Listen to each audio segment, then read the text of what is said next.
right. Hello, everyone. This is your girl, Charlotte White, and today is the very first day that I will be coming to you with this series on Mary Magdalene for 2020. Now, God has been dealing with me over the last, I want to say, 4 to 5 days with this particular story. And so he's just been putting, just dumping, just putting it in. I need you to go study this. And I'm like, okay, Lord. And so I shared something on Instagram last night before I went to sleep. And letting you guys know that I'll be dealing with this story. Today, it is Sunday, and it's 4:39. I've been up all day, doing a little stuff in my room, straightening it up, and listening to countless breakdowns of her story, and not just from any particular theologians, but just very selected ones breaking it down, and their accounts are the same. So I say that to say that I'm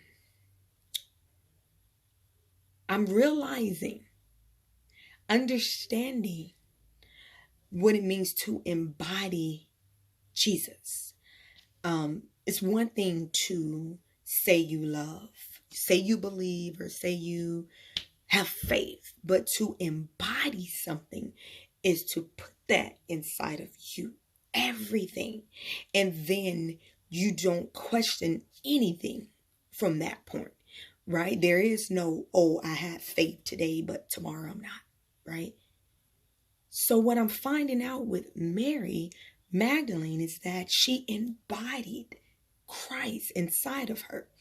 That is the reason why she was so revered, so loved, so praised by God himself, by Jesus himself, right? Why is that? And why is such a peace that is so sacred not in the Bible? Well, let me break it down.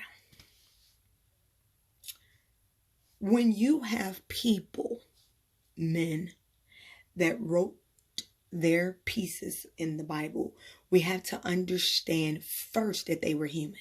That's the very first thing, right? They were human.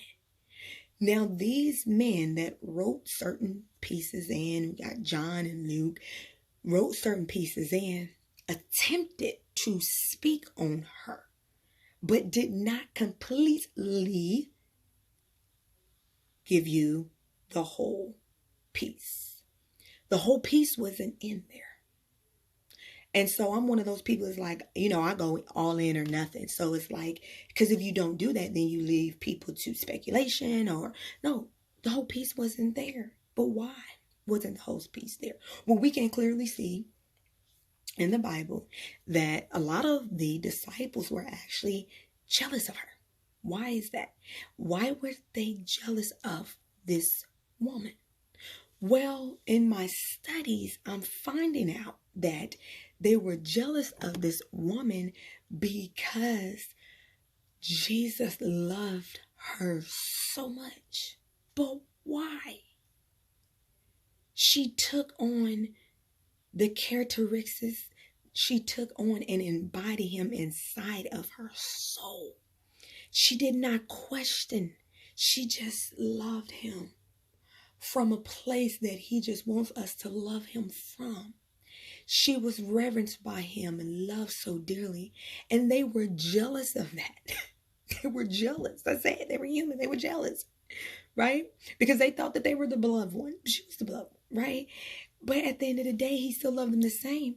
But he loved her so much because she understood and she sought after him. And it goes on to say that they began to, just start to feel some type of way. So when you start to feel some type of way, you're gonna have a whole lot of stuff that is not going to be in the Bible, right? Because of you and your own ways of thinking. So sometimes when we have our own ways of thinking, we tend to not put in those things that would have us to look at a different individual a certain type of way. And God knew what he knew that she loved him dearly. Love her continued communion with him and letting him know that I love you and I praise you for who you are. They were jealous of her. And of course, in the early Christian church, it wasn't looked upon to have a woman in the forefront like that. Even before when they came into, so she just came in one day and, hey, I want to listen. They were like, she a woman. Jesus like, okay, so do you want me to make her a man? Meaning, breaking that down, what do she need to do to come up to your standards of being appreciated and reverenced on the same level? What does she have to do? They were so jealous. They asked a question. Why do you love her more than all of us? The Savior answered and said, why do I not love you like her? Why do I not love you like her? When a blind man and one who sees are both together in darkness, they are no different from one another, right? When the light comes, then he who sees will see the light, and he who is in the blind will be lost, right? He that is in the blind. Meaning, why are you focused on my love for her, him, or him, when you should be focused on how are you loving me, right? We forget that.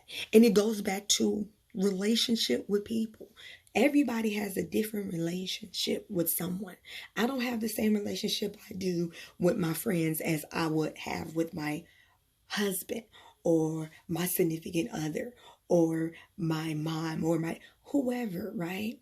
So a lot of times when you have jealous friends, they focus on, well, what did you do for her? You did this for her. You didn't do this for me, right? When in actuality, why can't you be focused on what are you doing for that person? How are you loving that person? Focus on the love that person is giving you. So Mary Magdalene, in case you didn't know, yes, the son of Lazarus and Martha, the brother of Lazarus and the sister of Lazarus and the sister of Martha, right? Again, Lord forgive me, because there's so much coming out. I'm like, oh my gosh. Oh my gosh. This is super, super amazing. My soul feels so enriched right now. She was the one to come back to the tomb, not in fear of the authorities. The other disciples went to their chambers and stayed in fear of the authorities, but she went back to the tomb. She went back to the tomb and was not in fear. Why? Because she trusted him.